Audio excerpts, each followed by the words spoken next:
की कृपा की तो बात है जो आज मुझे कहां बिठा रखा है भगवान ने। क्या औकात है इस हाड़ मांस के पुतले की भैया, क्या सामर्थ्य है इस हाड़ मांस के पुतले की जो ये कुछ कर सके। लेकिन जिस पर प्रभु की कृपा होती है ना, आहा, वो कहां से कहां पहुंच जाता है। और जिसके जीवन से प्रभु की कृपा की नजर उतर जाती है वो कहां से कहां पहुंच जाता है, विचार भी नहीं कर सकते, हम सोच भी नहीं सकते भगवान की सत्ता पर।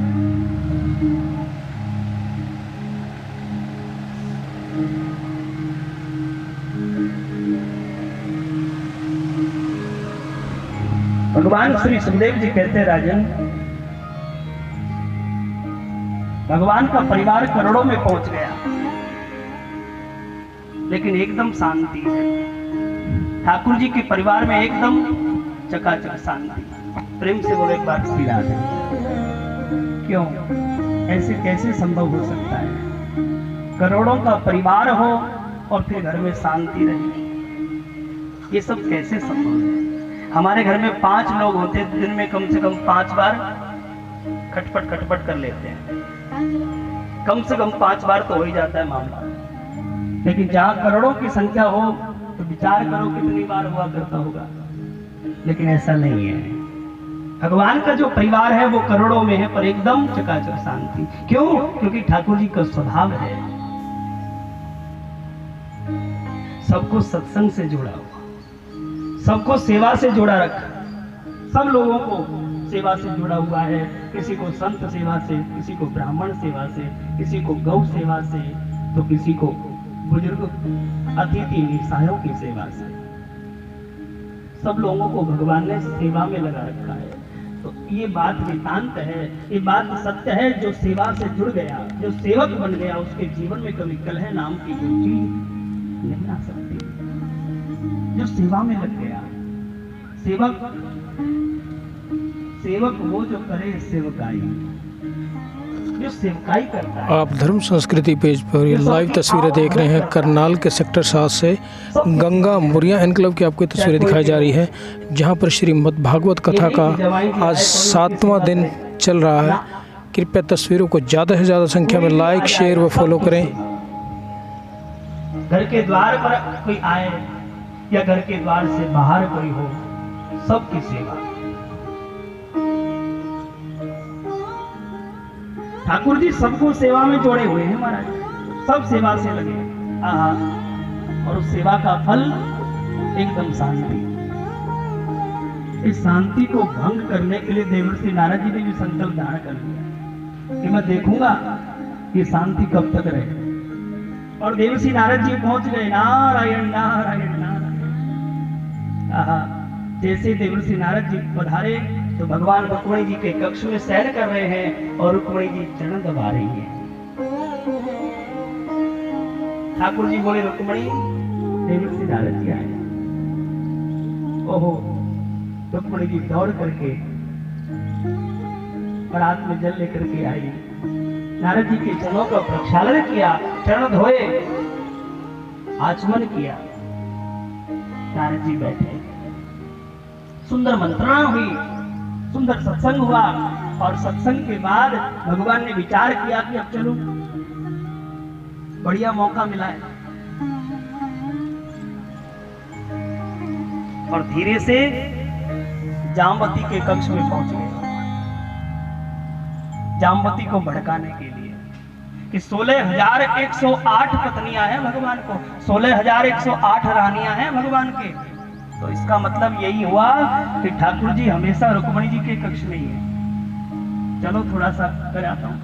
और भगवान धीरे से, अच्छा प्रभु चलो, भगवान ने कहा ठीक है, और धीरे से जामवती के कक्ष में पहुंच गए। पर जैसे ही जामवती जी के कक्ष में पहुंचे तो क्या देखा, ठाकुर जी पलंग पर पौड़े हैं और जामवती जी पंखा जल रही है। नारद जी बोले, नारायण नारायण। नारद जी विचार करने लगे, अरे अभी एक क्षण पहले तो मैंने रुक्मणी जी के कक्ष में भगवान को देखा, फिर यहाँ कब आ गए? तो सोचा कि शायद अटैच में होगा मामला। इस कमरे से उस कमरे का द्वार एक होगा, तो जैसे मैं बाहर से आया हूं तब तक ठाकुर जी प्रवेश कर गए होंगे। नारद जी जैसे ही पधारे जामवती के कक्ष में, तो भगवान बोला, अरे नारद जी क्या बात?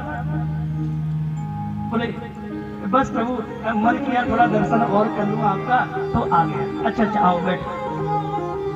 जामवती जी ने भी बड़ी सुंदर आओ भगत की। अब नारद जी जो चलने लगे तो ठाकुर जी बोले, नारद जी जरा अच्छी तरह दर्शन कर लेना। बोले नहीं प्रभु दर्शन हो गए। सोचा कि चलो तीसरे कक्ष में चलता हूं। और तीसरे कक्ष में जब पहुंचे सत्यभामा जी के यहाँ, तो भगवान तो वहां भी उसी अवस्था में विराजमान थे। भगवान बोले, नारद जी मामला क्या है, क्या चक्कर है? नारद जी चरणों में गिर पड़े, क्षमा करना प्रभु, आया था आग लगाने के लिए, लेकिन मेरे तो हृदय में ही आग शुरू हो गई। हे प्रभु मैं पहचान गया आपकी लीला को, जहां आप हैं वहां अशांति नाम की कोई वस्तु भटक नहीं सकती। नारद क्या, नारद का बाप भी कोई आ जाए ये सब करने के लिए, तब भी वो कुछ नहीं कर सकता। ये ठाकुर जी की कृपा का अर्थ है। जहां भगवान की कृपा होती है, जहां भगवान विराजे होते हैं बंधुओं, वहां अशांति नाम की कोई चीज नहीं। सुंदर भाव भगवान श्री सुखदेव जी महाराज राजश्री परीक्षित को करा रहे हैं दर्शन। आहा, भगवान कहते हैं, हे देवश्री राजश्री परीक्षित,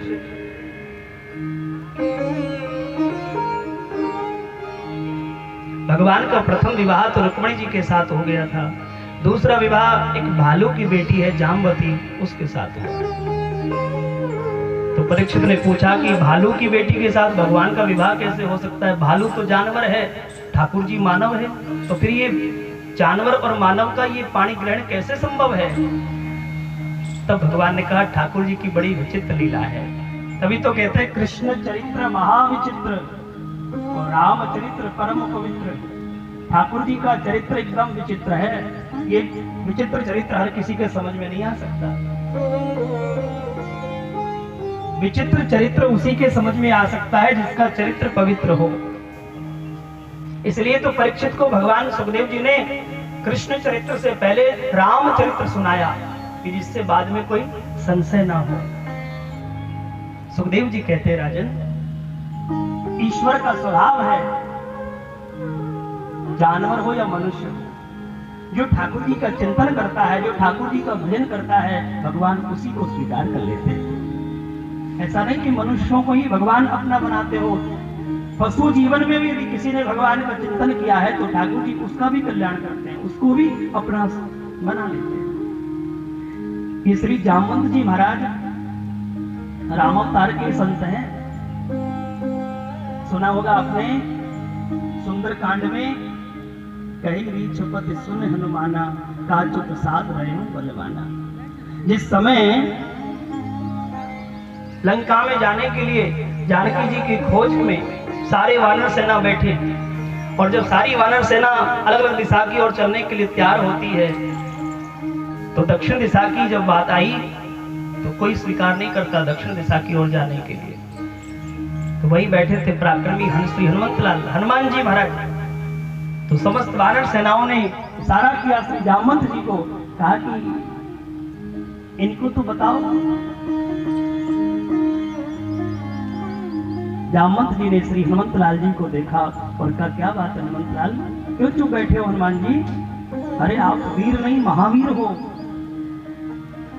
काचु प्रसाद रहो बलवाना, हे बलवान, हे बलशाली पराक्रमी महावीर, ऐसे चुप काहे को बैठे हो? उठो, क्योंकि राम काज लगी तब अवतारा।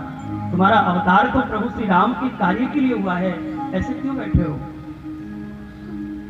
तुम्हें पता है तुम्हारे अंदर कितना बल है? शायद तुम्हें भी पता नहीं। बोले पवन तनय बल पवन समाना, बुद्धि विवेक विज्ञान निधान। जैसे पवन के वेग का कोई था नहीं पा सकता, ऐसे ही हनुमंत लाल तुम्हारे वेग का कोई था नहीं है। उठो। और जो हनुमान जी ने सुना, सो हनुमान जी उसी समय पर्वताकार शरीरा, पर्वताकार में स्वरूप धारण कर लिया और एक छलांग लगा करके समुद्र से पार हो गए। ये वही श्री जामवंत जी महाराज है। जामवंत जी भगवान से वरदान मांगते हैं, ठाकुर जी से प्रार्थना करते हैं, प्रभु जरा दो हाथ आपसे हो जाए। तो भगवान ने उस समय कहा कि देखो भैया, इस समय तो मैं मर्यादा में बताऊं, मर्यादा पुरुषोत्तम बन के आया हूं, लेकिन अगली बार जब मैं लीला पुरुषोत्तम बनूंगा तब तुमसे वहां दो नहीं, खूब चकाचक 4-4 हाथ करूंगा। तो वही श्री जामवंत जी महाराज द्वापर युग का इंतजार करते हैं और श्री ठाकुर जी के साथ चकाचक 2 नहीं 4-4 हाथ करते हैं। हुआ ये, एक बार भगवान की सुधर्मा सभा लगी थी और उस सुधर्मा सभा में एक महाराज जी आए थे, जिनका नाम है श्री सत्राजित। सत्राजित नाम के जब राजा पधारे तो भगवान ने उसका स्वागत किया। तो जब ये सत्राजित आया तो उसके गले में एक मणि लटकी हुई थी, वो बहुत चमक रही थी। चमकती हुई मणि को प्रजा ने देखा तो सब आश्चर्य में डूब गई, सोचा कि कोई पराक्रमी राजा है, कोई तेजस्वी राजा है। कई लोगों ने तो इसको सूर्य भगवान समझ लिया कि मानो आज सभा में सूर्य भगवान ही आए हो। सब जय जयकार करने लगे। भगवान तो जानते थे, भगवान ने कहा रुको, ये सूर्य भगवान नहीं है, ये सूर्य का कोई उपासक है।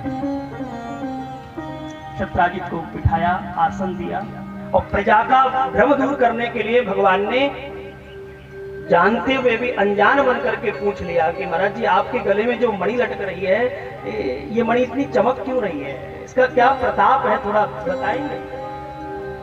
सत्राजित बोला, महाराज जी ये मणि भगवान सूर्य की दी हुई मणि है। इस मणि का नाम है सम्यक्तक मणि।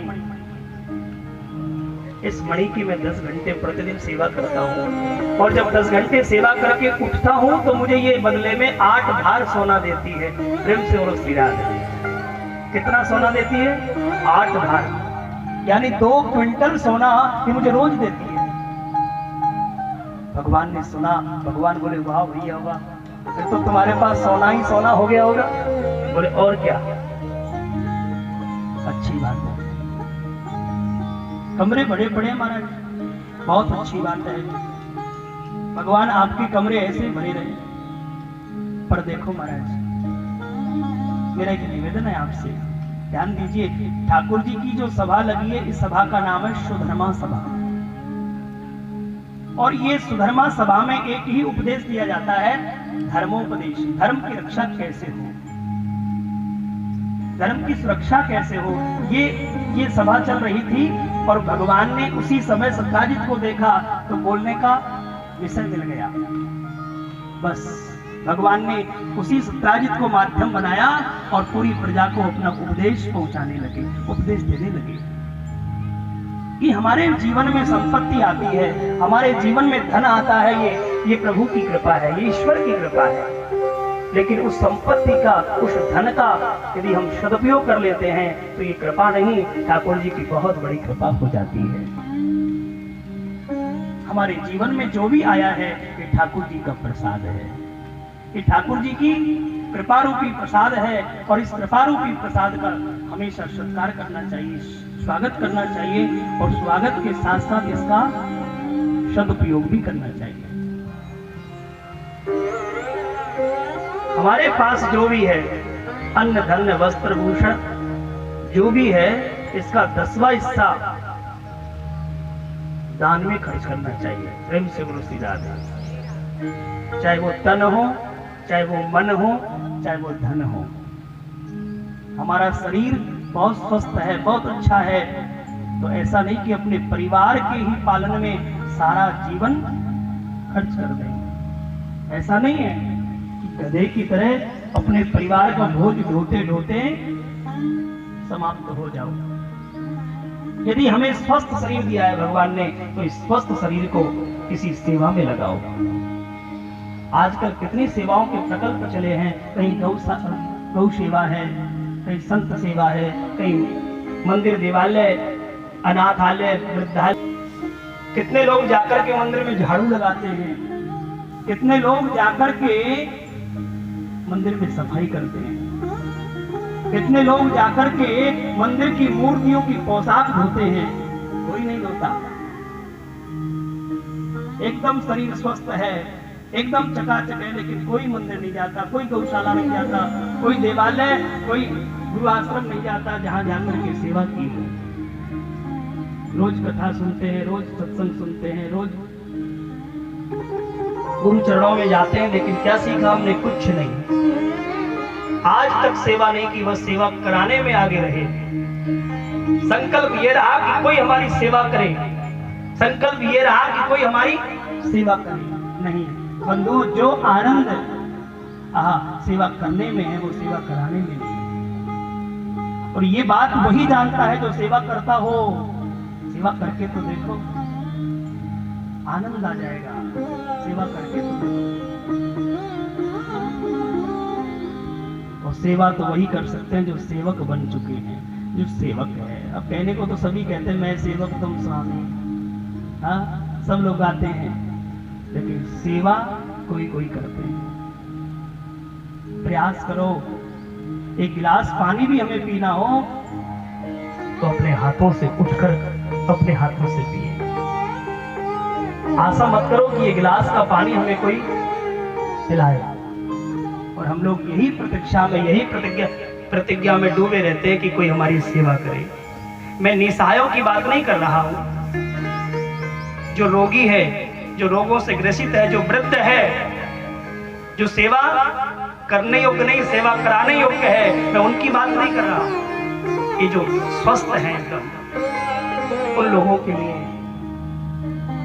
हाथ जोड़कर निवेदन है, जितना हो सके उतनी सेवा करो, तभी ये जीवन का सार्थक है। ये तन की सेवा, तन मन, ये मन सेवा मानसिक रूप आया है, केवल इसका भोग नहीं, इसका दान करो। 10वां हिस्सा बताया 10%, लेकिन 10% नहीं कर सकते तो इतना तो करो जितनी आपकी सामर्थ्य है। नदियों में नौका चलाते हैं नाविक, तो जब नौका चलाते हैं तो वो प्रयास करते हैं कि नौका में कोई पानी ना रह जाए।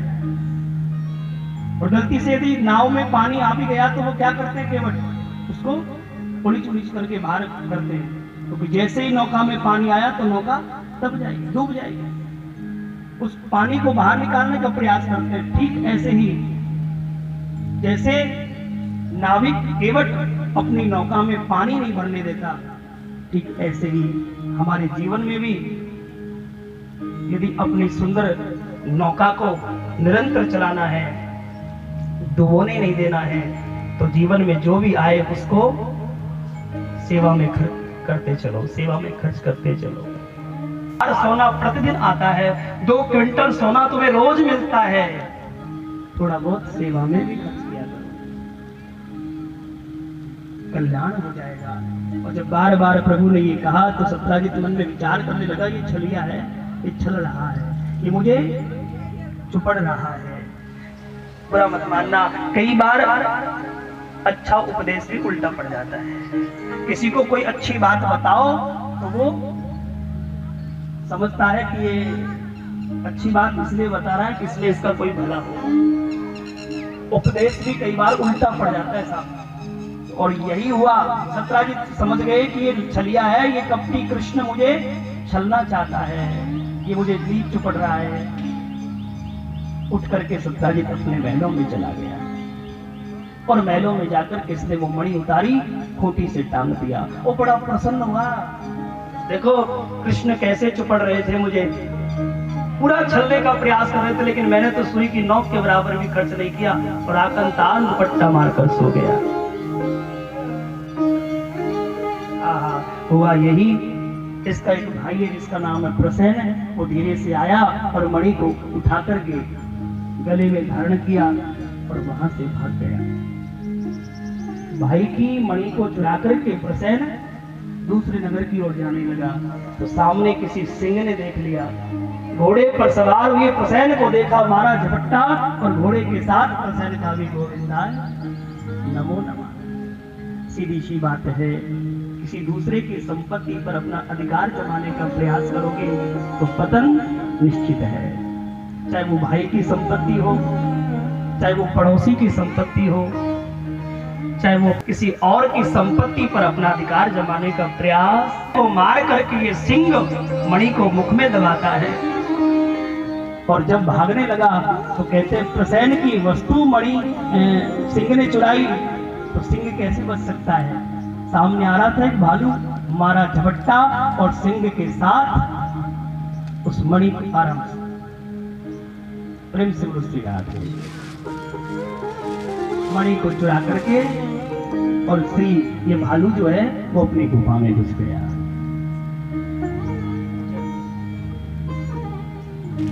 बोलो वृंदावन बिहारी लाल की जय। भालू चला गया अपनी गुफा में, और ये जब जाकर के देखता है कि ये खाने की वस्तु नहीं है तो खेलने की वस्तु है, कोई खिलौना है, तो इसने अपनी बेटी जामवती को खिलौना समझ करके मणि को दे दिया। अब जामवती खिलौना समझकर मणि के साथ खेलने लगी। इस बात को आज पूरे 3 दिन हो गए, प्रेम से बोल श्री राजा। और जब 3 दिन पूरे हुए तो सत्राजित को पता चला कि मेरी मणि की चोरी है। सत्राजित ने उसी समय ढिढोरा पीट दिया कि मेरी मणि चुर गई, मेरी मणि की चोरी हो गई, कौन है, किसने मेरी मणि चुराई है। तो पता चला कि मणि 3 दिन से गायब है। अरे 3 दिन से गायब है। याद आया, ओहो आज से 3 दिन पहले ही मैं द्वारिका गया था, और द्वारिका में जब जाकर के द्वारिकाधीश की सभा में बैठा तो सभा में बैठते ही द्वारिकाधीश ने इसी मणि को लेकर चर्चा शुरू करी थी। और क्या कहा था कि महाराज जी, इस मणि से जो धन निकलता है, इस मणि से जो सोना निकलता है, थोड़ा सा हमारे खजाने में जमा कर दो। तो मैंने तो जमा किया नहीं, शायद वही कृष्ण धोखे से मेरे भाई को मार करके मेरी मणि की चोरी करके चला गया होगा।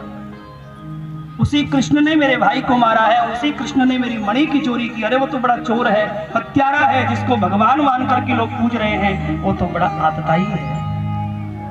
ढिढोरा पीट दिया साहब, पूरी प्रजा में कह दिया कि जिस कृष्ण को तुम नारायण मान करके पूज रहे हो वो कृष्ण नारायण नहीं, वो तो चोर है, वो तो हत्यारा है। हाय हाय, जैसे ये शब्द भगवान के कानों में पहुंचा, बुरा मत मानना, जिसके जीवन में झूठा कलंक लग जाए उसको फिर नींद नहीं आती है, वो फिर सो नहीं सकता है। जिसके जीवन में झूठा कलंक आ जाए तो फिर वो सो कैसे सकता है। आज मेरे गोविंद ने सुना, रात भर नींद नहीं आई। ये मैं क्या सुन रहा हूँ। पूरी सभा में सबके मुंह पर हाथ लग गया। भगवान ने विचार किया, अब ये कैसे भी हो, मेरा कलंक दूर होना चाहिए। सुबह उठे, उठ करके अपने गुरुजी के चरणों में आए और गुरुदेव को प्रणाम करके कहा, गुरुदेव जरा देखो ना मेरी जन्म कुंडली, ऐसा कौन सा ग्रह बैठ गया जो एक शत्रु से फ्री नहीं होता, उससे पहले दूसरा शत्रु आ जाता है। हे गोविंद, हे गुरुदेव कृपा करो।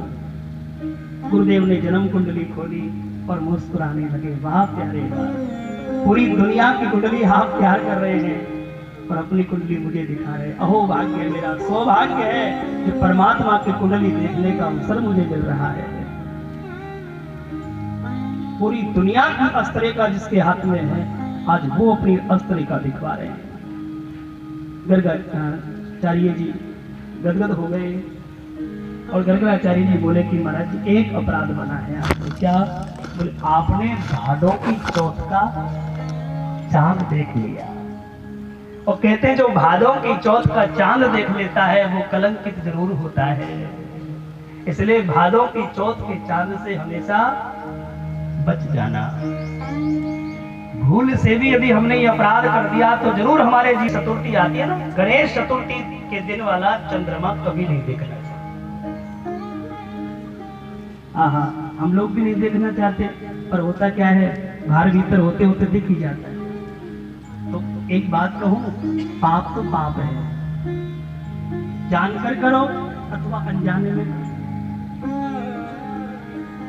पाप पाप ही होता है। तो पाप का फल केवल नरक ही होता है। सुख में होकर उदर में प्रवेश कर जाते हैं और उधर में प्रवेश करके वो समाप्त हो जाते हैं। ये जीव हत्या है और जीव हत्या का फल केवल नरक है। अब आप कहेंगे महाराज जी हमें तो पता ही नहीं पाप कैसे हो गया, पर हो गया सो हो गया। अनजाने वाले तभी तो कहते हैं काम करते चलो नाम जपते चलो। झाड़ू निकाल रहे हैं तो गोविंद मेरो है गोपाल मेरो है। आपके मुख से भी गोविंद मेरो है गोपाल मेरो निकल रहा है और झाड़ू से कोई जीव मर रहा है, तो ये उसका अहोभाग्य है कि आपके मुख से प्रभु का नाम, अंत समय में जिसको प्रभु का नाम सुनने को मिल जाए अथवा प्रभु का नाम लेने को मिल जाए, उसका कल्याण हो जाता है। तो उस जीव का तो अहोभाग्य है जो आप जैसे पुण्यात्मा के द्वारा उसका पतन हुआ है, मतलब कल्याण हुआ है। करना है, दो उपाय है, एक लौकिक उपाय है और एक धार्मिक उपाय है।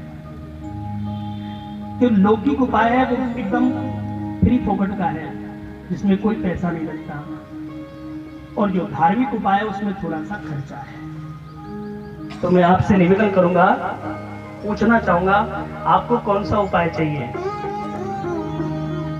फोकट वाला या खर्चे वाला?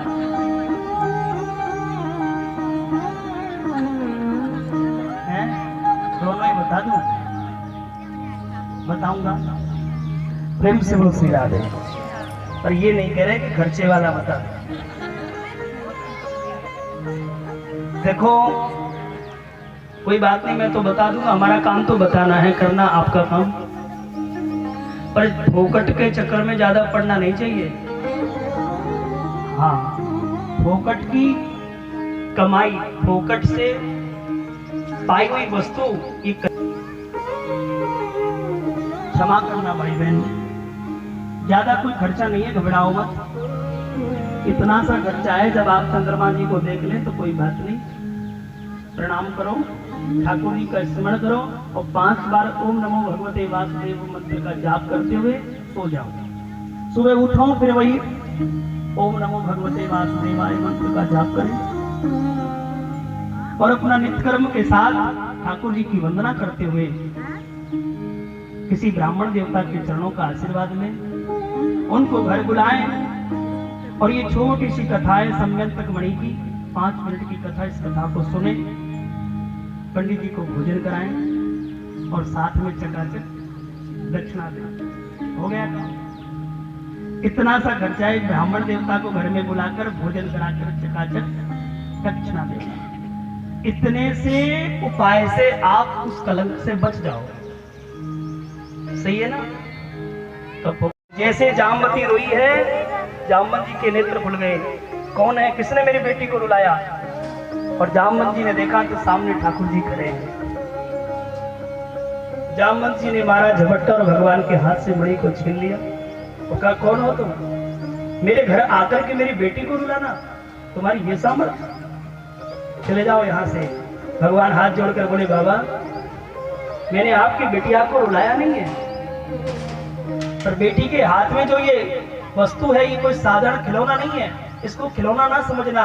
ये भगवान सूर्य की उपासित मणि है, इसका नाम है सम्यंतक मणि, और इस मणि के कारण मुझे कलंक लगा है, इसलिए मैं अपने कलंक को मिटाने के लिए आया हूँ, कृपा करो ये मणि मुझे दे दो।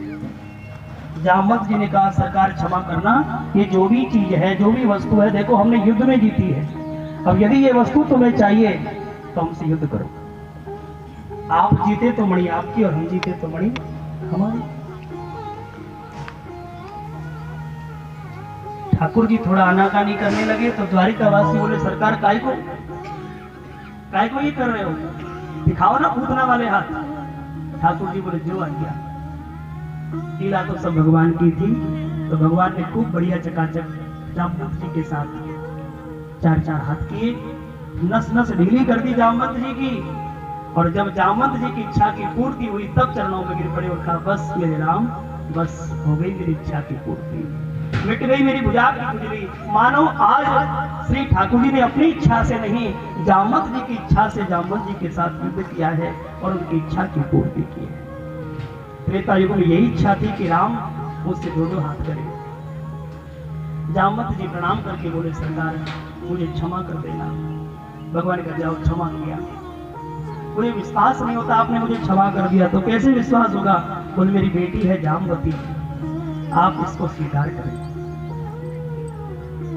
भगवान ने कहा कैसे। बोले पत्नी रूप में, भाड़ियोड़ा के रूप में। भगवान बोले ले, देवताओं ने फूल बरसा दिए, जय जयकार कर। तो इस तरह ठाकुर जी का दूसरा विवाह हुआ। प्रेम से बोलो श्री राधे। जामवती जी के साथ मणि लेकर के भगवान चले सत्राजित को देने के लिए। तो सत्राजित के पास जाकर बोले लो भैया तुम्हारी मणि, इस मणि के कारण तुमने हमको कलंकित किया, संभालो अपनी मणि। सत्राजित के चरणों में गिर पड़ा, क्षमा करना प्रभु, बहुत बड़ा अपराध हुआ है, क्षमा कर दो। भगवान का जाओ क्षमा किया। बोले मुझे विश्वास नहीं होता। तो कैसे होगा विश्वास। बोले मेरी एक प्रार्थना है वो आपने स्वीकार कर ली तो मैं समझ लूंगा आपने मुझे क्षमा कर दिया। बता क्या प्रार्थना है। भगवान ने कहा कि बता। तब उसने कहा कि वचन दो जो मैं आपको दूं वो आप लोगे। भगवान का स्वीकार है। तुरंत सत्राजित ने अपनी बेटी सत्यभामा का हाथ पकड़ा और ठाकुर जी के हाथ में दे दिया। देवताओं ने फूल बरसा दिए। इस तरह भगवान का दूसरा विवाह हुआ। तीसरा विवाह हुआ सत्यभामा के साथ। चौथा विवाह हुआ कालिंद्री के साथ जो जमुना जी हैं। पांचवा विवाह हुआ मित्रवृंदा के साथ जो बिंद अनविंद की बड़ी लाडली बहन है। छठा विवाह हुआ नगरजीती के साथ जो नागरजीती नाम की महारानी की बेटी नगरजीती है, जिनका नाम सत्यावी है। इनका छठा विवाह ठाकुर जी के साथ। सातवां विवाह भगवान का मछली के लक्ष्य को भेद करके लक्ष्मणा के साथ भगवान ने किया। आठवां विवाह श्री ठाकुर जी ने अपने ही बुआजी की बेटी भद्रा के साथ संपन्न किया है। और 16,100 राजकुमारी एक भौमासुर नाम के दैत्य के कारागृह में कैद हैं। उन सबको भगवान ने कारागृह से मुक्त कराया और भौमासुर का वध करके उन समस्त 16,100 राजकुमारियों के साथ एक ही मुहूर्त में भगवान ने विवाह किया। बोलो वृंदावन बिहारी लाल। आइए नंद किशोर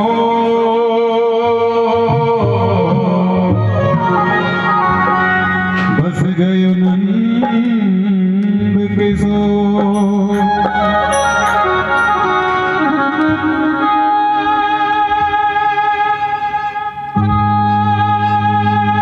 राधा के मन में, श्यामा के मन में, राधा के मन में बस गयो नंद किशोर। राधा के मन में बस गयो नंद किशोर।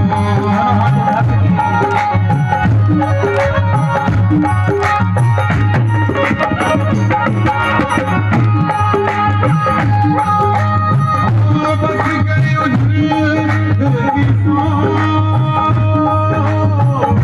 बस गयो नंद किशोर। राधा के रंग में रंग गयो नंद बस गयो नंद किशोर।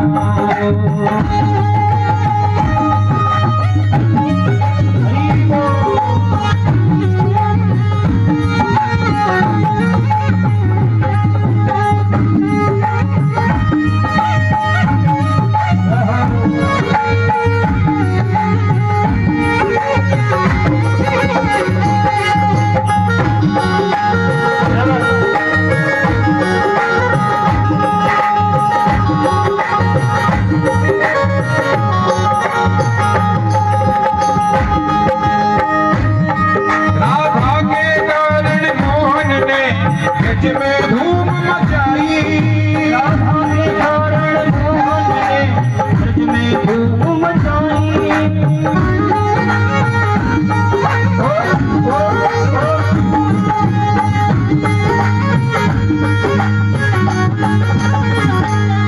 राधा के कारण मोहन ने ब्रज में धूम मचाई।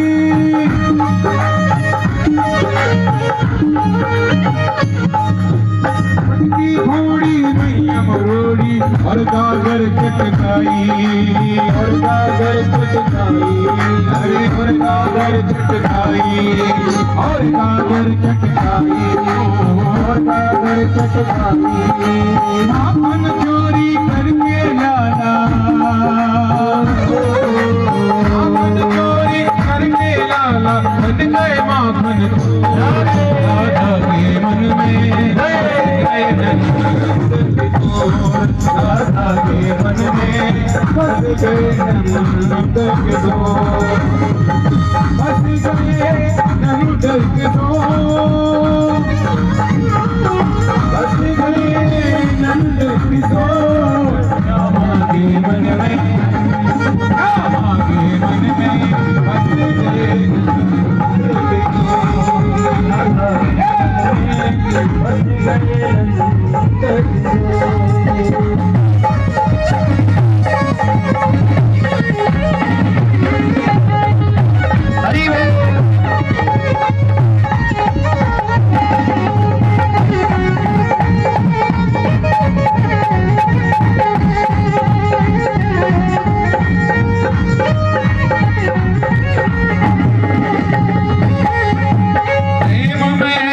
डूबे कान्हा राधा ही मन में समाए,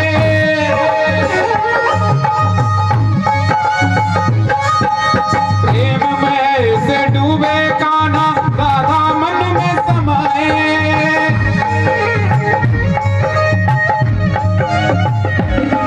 हर गंगा मिले जैसे यमुना गंगा ही ये बन जाए, ये बन जाए, गंगा ये बन जाए।